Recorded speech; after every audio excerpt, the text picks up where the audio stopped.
It's an extraordinary book written by me,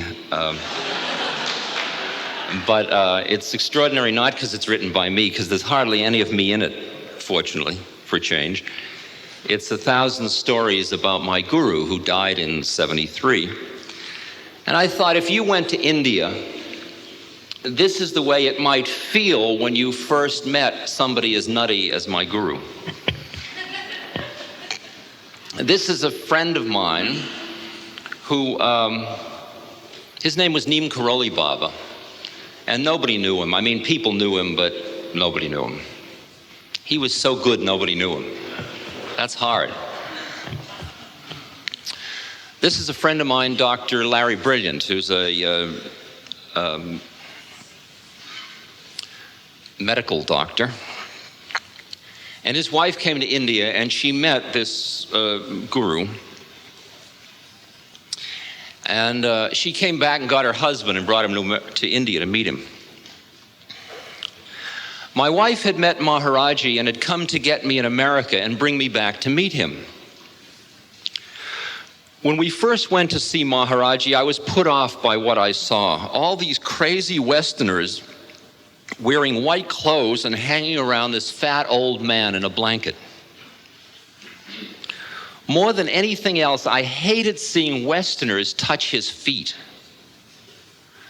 On my first day there, he totally ignored me. But after the second, third, fourth, fifth, sixth, and seventh day, during which he also ignored me, I began to grow very upset. I felt no love for him. In fact, I felt nothing. I decided that my wife had been captured by some crazy cult. By the end of the week, I was ready to leave. We were staying at the hotel up in Nainital, and on the 8th day, I told my wife I wasn't feeling well. So that he didn't have to go see the guru. I spent the day walking around the lake, thinking that if my wife was so involved in something that was clearly not for me, it must mean that our marriage was at an end. I looked at the flowers, the mountains, and the reflections in the lake, but nothing could dispel my depression. And then I did something I'd never really done in my adult life. I prayed. I asked God, what am I doing here? Who is this man? These people are all crazy. I don't belong here. Just then I remembered the phrase, had ye but faith, ye would not need miracles. Okay, God, I don't have any faith. Send me a miracle. I kept looking for a rainbow, but nothing happened. So I decided to leave the next day. The next morning, we took a taxi down to Kenchi, to the temple, to say goodbye. Although I didn't like Maharaj-ji, I thought I'd just be very honest and have it out with him. We got to Kenchi before anyone else was there, and we sat in front of his tucket, the wooden table on which he sat, on the porch. Maharaj-ji had not yet come out from inside the room. There was some fruit on the tucket, and one of the apples had fallen on the ground. So I bent over to pick it up. Just then, Maharaj-ji came out of his room and stepped on my hand, pinning me to the ground. So there I was on my knees, touching his foot. In that position, I detested. How ludicrous. He looked at me and asked, where were you yesterday? This is in Hindi, it's just, I'm giving it in English. Then he asked, were you at the lake? He said lake in English. When he said lake, the word lake to me, I began to get this very strange feeling at the base of my spine. And my whole body tingled. It felt very strange. What were you doing at the lake? I began to feel very tight. Were you horseback riding? No. Were you boating? No. Did you go swimming? No. Then he leaned over and he spoke very quietly. Were you talking to God? Did you ask for something?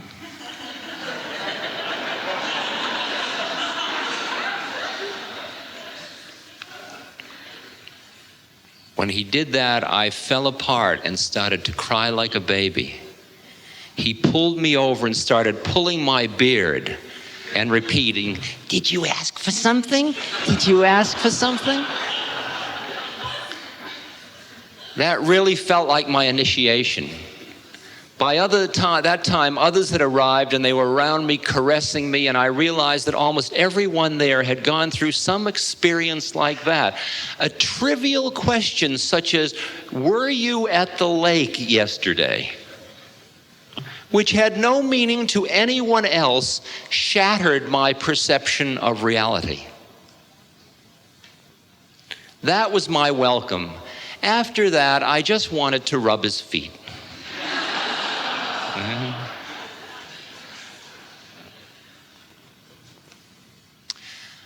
Those miracles are really, the function of them is to break you out of the set you have. Right? Beyond that, they're just more spiritual materialism. They're just more stuff. I went to see a man named Satya Sai Baba, who's a very beautiful man in India, and he does miracles all the time. He's known as kind of a miracle Baba. He holds up his hand and ash comes from the air and he gives it to people. And you can see it. He walks down a line every day. You can do it now. You can fly to India, go there and stand in line, and you'll see him do all these kind of weird things. And I was with him one day. I just was with him a couple of days, and he said to me one day, do you want anything, Ramadas? No, I don't want anything, Baba. And I was sitting at his feet, and he was standing up, walking out, and he said, here. And he went like this, you see, with his hand. And I was about this far from his hand, and I thought, I'm not going to blink my eyes. I owe it to Western science. Okay. So I watched like a hawk, and this kind of bluish light appeared on his hand, and it turned into a little medallion, which he gave me. And it was a little circle with a 5-pointed star in it, all made of sort of like a white metal. It wasn't silver. And on it, in a gold, which wasn't gold, was a little image of him. The whole thing in Mexico would have cost about 7 cents. And it was cold. It wasn't even hot, considering where it came from. It had no material value, particularly. It wasn't even attractive. It was badly made. I expected if you're going to get something from another plane, it's going to be one of these, it's going to be at least a fire opal or something, And so later I was with one of the swamis in his organization. I said, that's pretty remarkable how he made that. He looked at me, he said, oh, he didn't make it. I said, no, he says, he just moves it from his warehouse. I said, oh, is that all he does? You could imagine his warehouse with whole stacks of these things, and sort of, if you're sitting there, they're sort of disappearing one by one. He gives away Swiss watches and all kinds of stuff.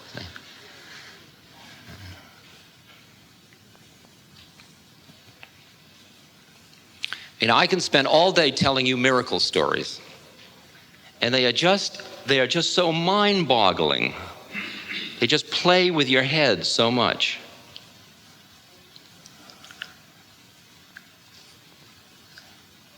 And they have some value for those of us that have been trained with so much attachment to our thinking minds, because they keep boggling our mind. Just give you one more about Dr. Larry that's very delicious. Dr. Larry came to Maharaj-ji, and after he had gotten his hand caught under Maharaj-ji's foot, Maharaj-ji said to him, UNO doctor, which Larry heard as you are no doctor, which is what his mother had been telling him for years because he wasn't making a living from it. UNO doctor. But he kept repeating it, and finally it turned out he was saying UNO, United Nations Organization Doctor. UNO doctor. Larry had just come for a visit to India. Maharaj-ji says, go, UNO doctor. So Maharaj-ji went to the World Health Organization in Delhi. They were doing the smallpox eradication program.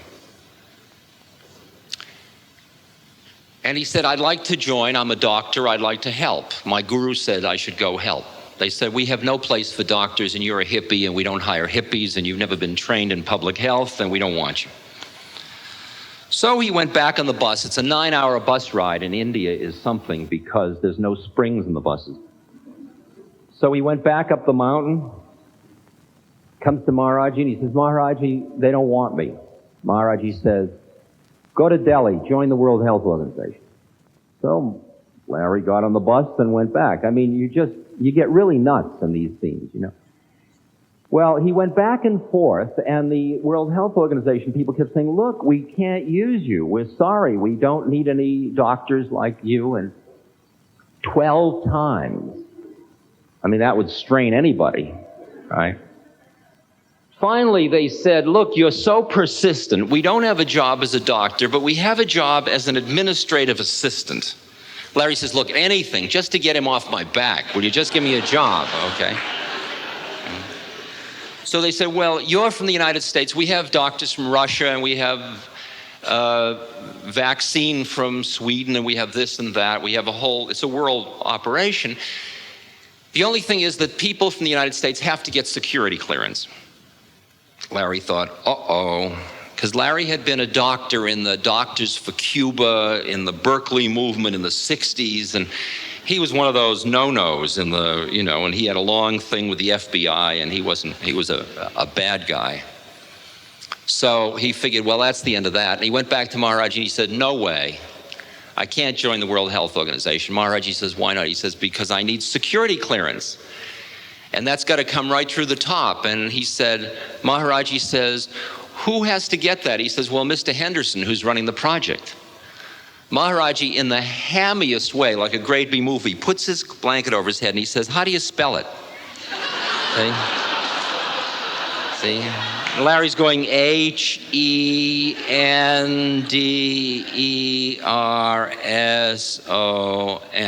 Henderson. Henderson. Teak. Go to Delhi, join the World Health Organization, see? Now, I'm going to tell you the story. You don't have to believe any of this stuff. It's all nuts. Just assume I'm psychotic and it's a pleasant day at a mental hospital. Okay. But at that moment, there was a cocktail. At that moment, if you do time changes, there was a cocktail party in Switzerland, which was being attended. It was for the smallpox program. Henderson was having the party, and present was Clarence Kelly, who was acting director of the Federal Bureau of Investigation in the United States. Okay? And at that point, Kelly said to Henderson, how's the program going? Henderson said, oh, it's going fine. We've really got it down to Bangladesh and India, and we're going to get rid of smallpox. He says, well, is everybody helping? Yes, Sweden's doing this, and England's doing this, and so on. Well, what's the United States doing? Well, we've done a little something where there's one fellow we're trying to get, but we can't get him because we need to get security clearance, some hippie doctor. Kelly says, well, who gives the clearance? Henderson says, well, I think you do. He says, I do? He says, here, let me take this cocktail napkin. And he said, what's the guy's name? Larry Brilliant. Larry Brilliant has security clearance, signed Clarence Kelly. And he handed it to Henderson. Okay. You see how it plays with your head? Can I bother you with one more? I won't tell you too many, but they're just such fun. I did a book called Be Here Now, which some of you have seen, and if not, you can buy it in the back table. I did it about 10 years ago. I didn't do it, it did me, but I brought the book was sent to me when I was in India in '71, and I gave it to Maharaj-ji. disappeared into the inner bowels of his rooms, and who knows. About 3 months later, he called me up to him, and he said, Ram Dass, you're printing lies. Maharaj-ji, everything in this book's the truth. Nay.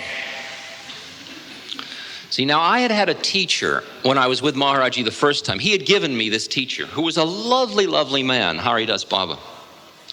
But they had a falling out after I left. They'd been together for 12 years. Haridas had been Maharaj-ji's student. And when I came back, it was just like a divorce had occurred. And Maharaj-ji spent all his time needling me because when Haridas wrote that he had split with Maharaj-ji, I felt very angry at Maharaj-ji, and I sent Haridas a ticket and brought him to the United States, and I was very protective of him, feeling, that it was terrible they broke apart. So I had heard a lot of things when I was in India the first time about Haridas and what parts he had played in who he was. So Maharaj-ji said to me now, as I'm sitting there, he says, you're writing lies. He said, you say that Haridas built this temple. I said, well, that's what I was told. So he calls somebody over who's waiting in the wings. He says, who are you? Maharaj-ji, I'm Sri Ram. I build your temples. Did you build this temple? Yes. Did Haridas help you? Well, he poured some concrete, but okay, go away. He said, you say that Haridas went into the jungle when he was 8 years old to become a sadhu. I said, well, that's what I was told. Calls the man over, he says, who are you? He says, I'm the head of the forestry department, Maharaj. You know that. You know Haridas? Yes, he worked for me till 1962 as a clerk.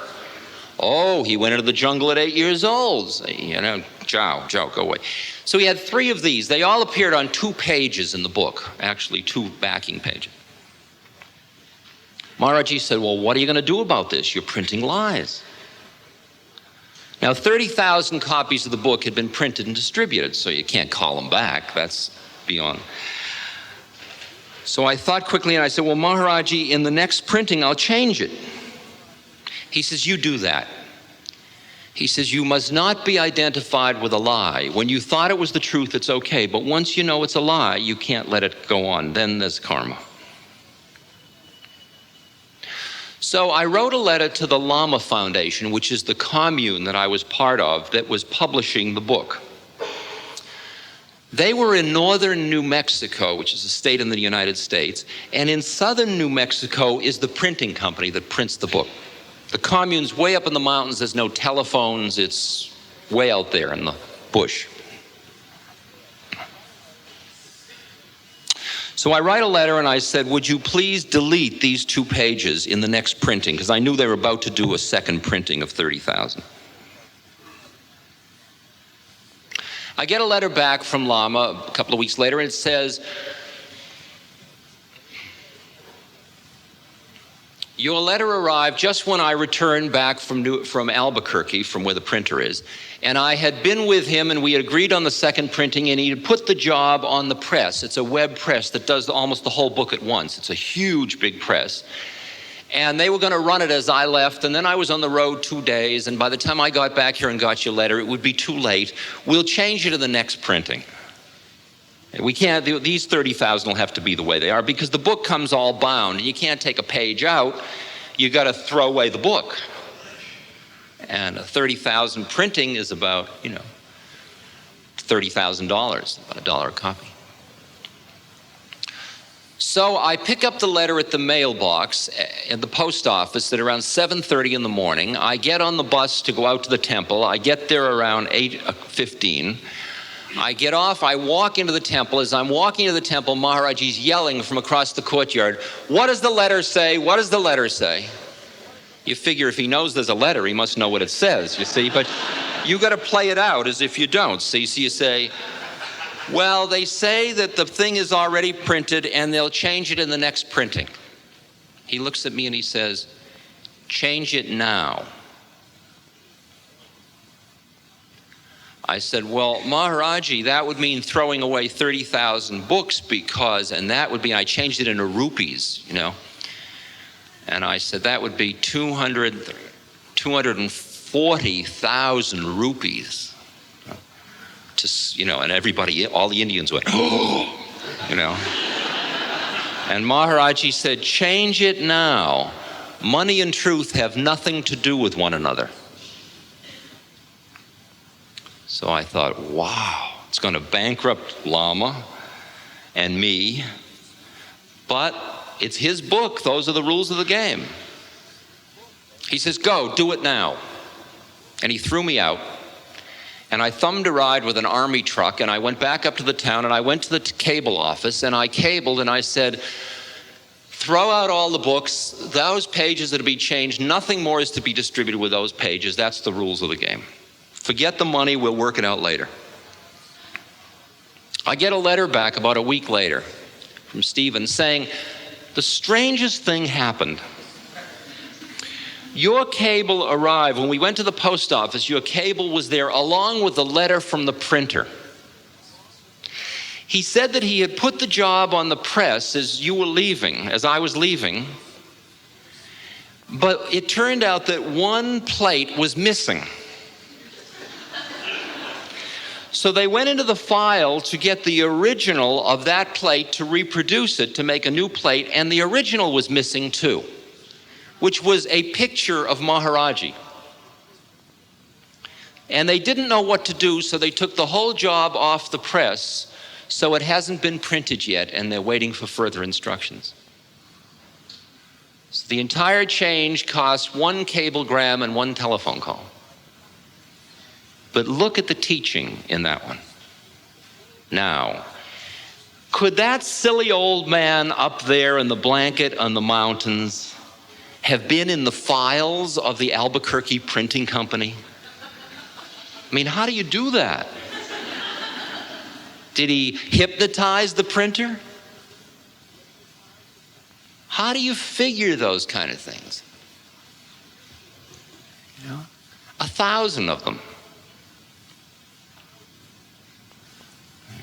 In that story I just told, the statement, money and truth have nothing to do with one another.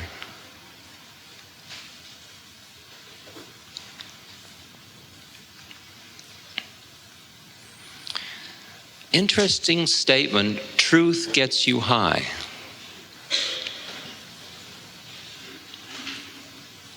But truth is very scary stuff.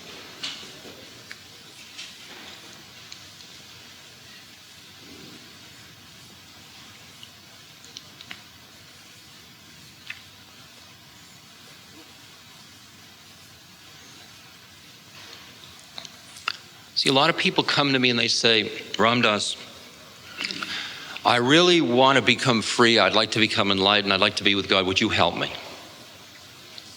How bad do you want it? I really want it. Anything you say.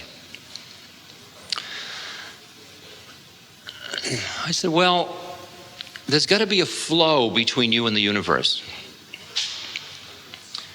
And the flow is impeded by all those things in your head that make you think of other people as them instead of us.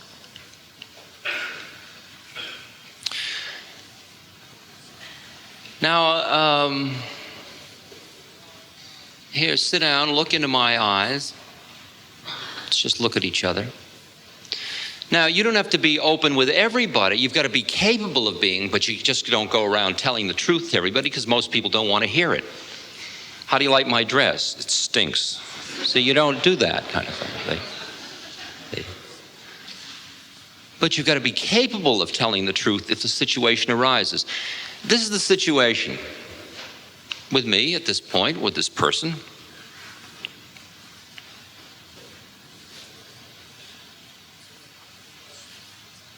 So I say, look, I've been a therapist for 10 years. I've heard it all.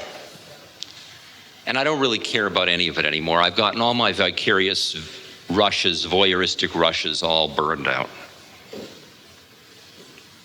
So the rule of the game is simple. Just look into my eyes, and let's get to the point where there's just one of us or 2 of us souls looking. Okay, now the simple rule is if there's anything at all you can bring to mind that you can't tell me, tell me. Now close your eyes for a minute and imagine playing that game. I'll repeat it. if there is anything that you can bring to mind that you would have difficulty sharing with me, share it.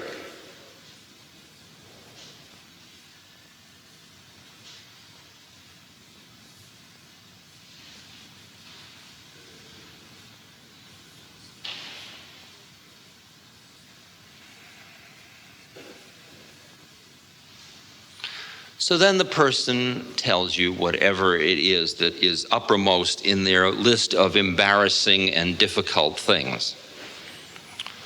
I pick my nose, whatever they do that they're not supposed to do.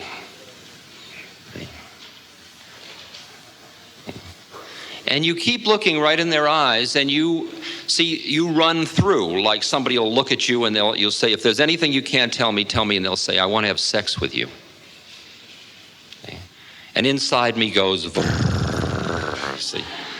So I sit there working with my vrrr until it's all cooled out. Right, and here we are. And that one's that one. And it just came and went. We just dejuiced it, if you will. Or in Freud's terms, we've decathected. We've decathected that thought. Because you can imagine your mind having all these little things you can't tell anybody, and each of them is in a little room, and it has a guard outside the door. And every time you think of that thought, everybody becomes them. Couldn't tell them that. Okay. But what I realized, that Maharaj-ji knew everything in my head. And he still loved me. And what more could I transmit to other human beings than showing them that all their stuff is just stuff, and I'm still right here, even with their stuff. I have to do it in this more mechanical way because I can't read their minds and all that stuff.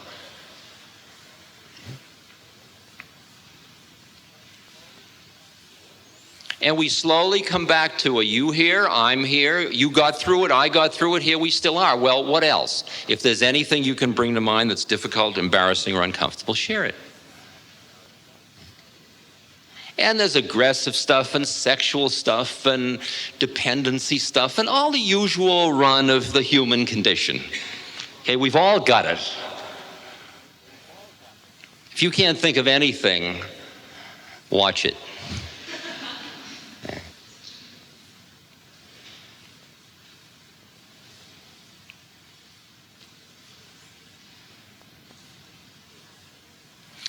What you realize after a while is that all of your secrets, which are keeping all of the ship on a nice even keel, you can't afford like you quite thought you could, because they are costing you more than they're worth in terms of keeping you closed off from the universe around you. I do marriages. I don't do a lot of them. I'm not even a legal marrier. I'm a kind of an under-the-table ersatz marrier, okay? People come and say, Ram Dass, would you marry us? I mean, would you perform the marriage ceremony?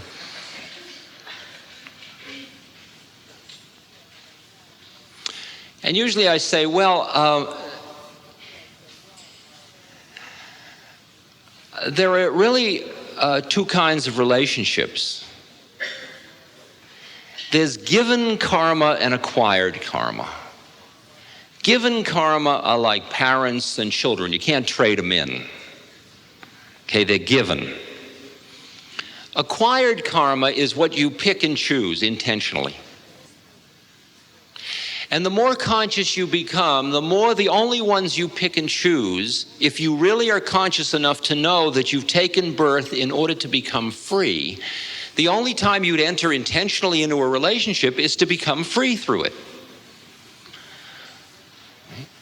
So the only marriages that I'm inclined to perform are the ones where people both want to become free through the marriage. This couple says to me, that comes to me, oh, that's what we want, that's what we want. Well, it's tough business, I said. Because a marriage that wants to become free has to have within it truth. Oh, we want truth, we want truth. Well, the problem with truth is that we are all these kind of animal, human, unconscious. We all have all this kind of stuff going back and forth. You might look at your partner and suddenly they look like a skeleton. Good morning, dear. You look absolutely ghastly. Okay. Can you handle that in a relationship? A relationship based on truth follows the very fine line between chaos and cosmos.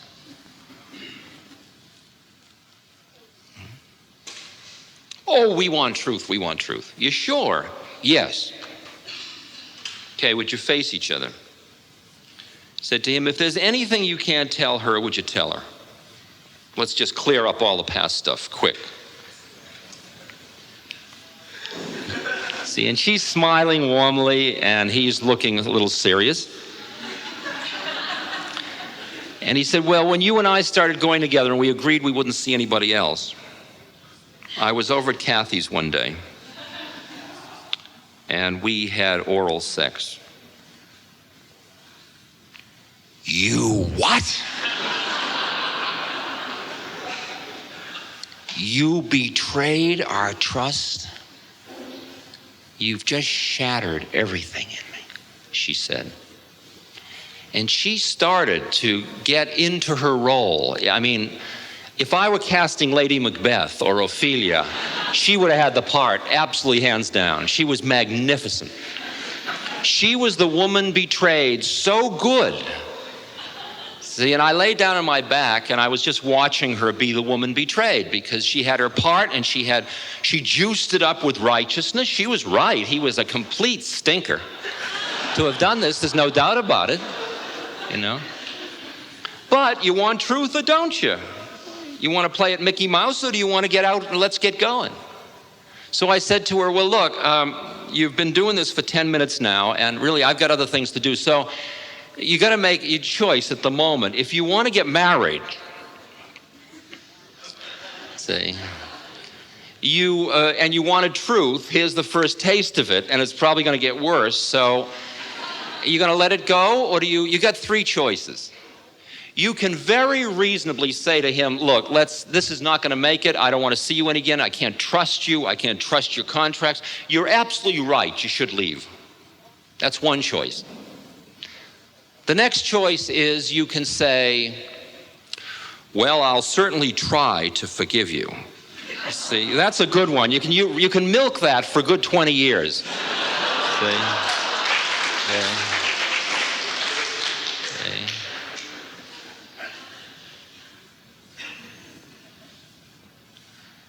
Or you can say, okay, here we are. You were truthful. Let's go on.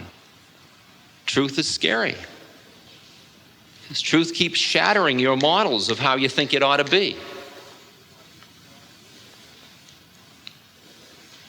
Now, several years later, they have 2 children. It's all fine. It's still chaos and cosmos.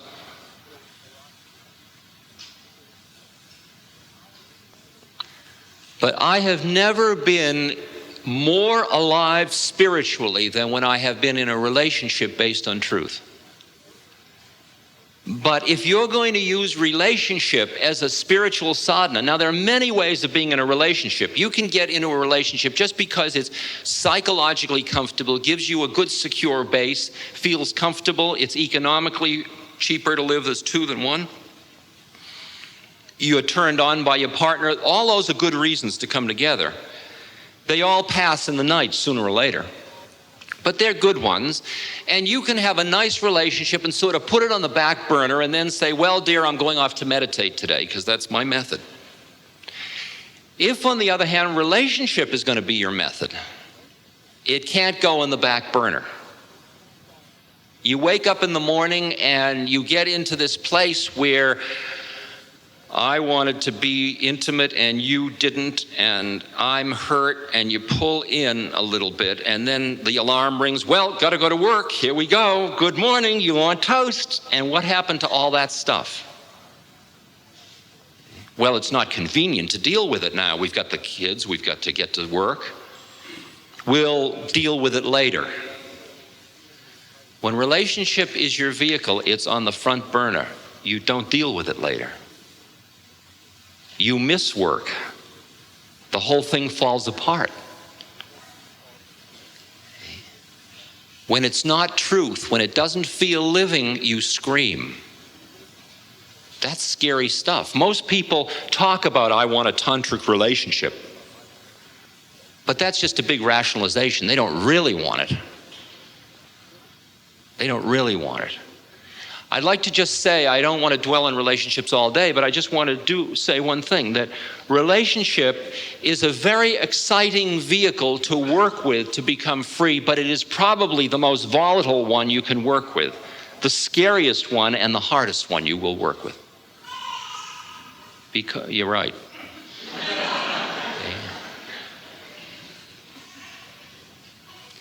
Because you are working with all of the juices that carry you into deception and that catch you, all your desires.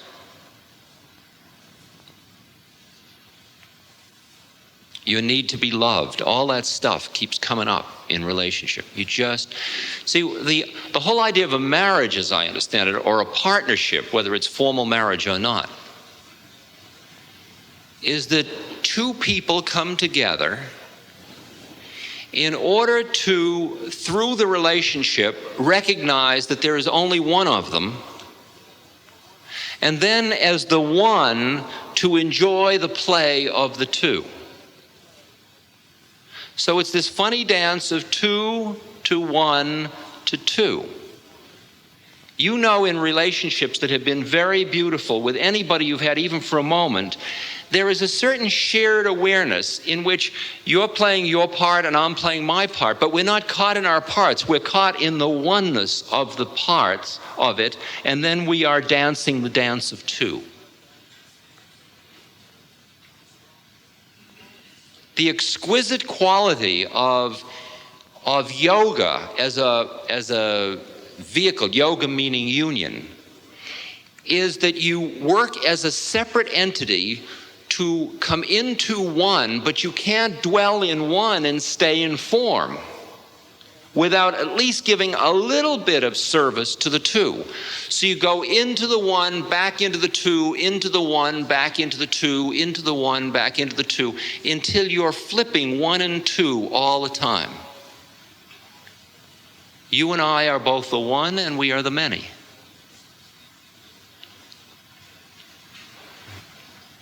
The relation to God, for example, for those for whom God is their devotional method, is, God, I love you, I love you, I love you. And what do you do with your beloved? Like in sex, for example, you merge with your beloved.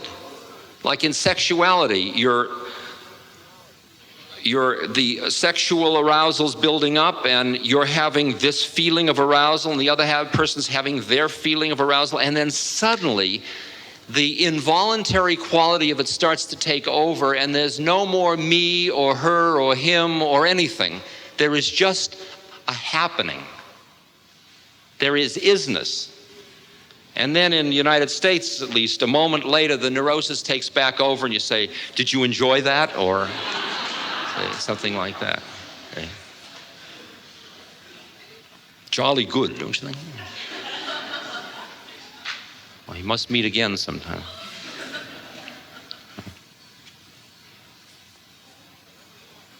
And it is very much, devotional yoga is extremely like that.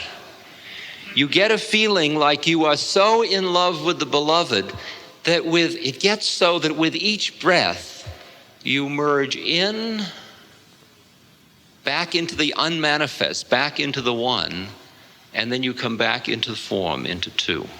1, 2. 1, 2. 1, 2.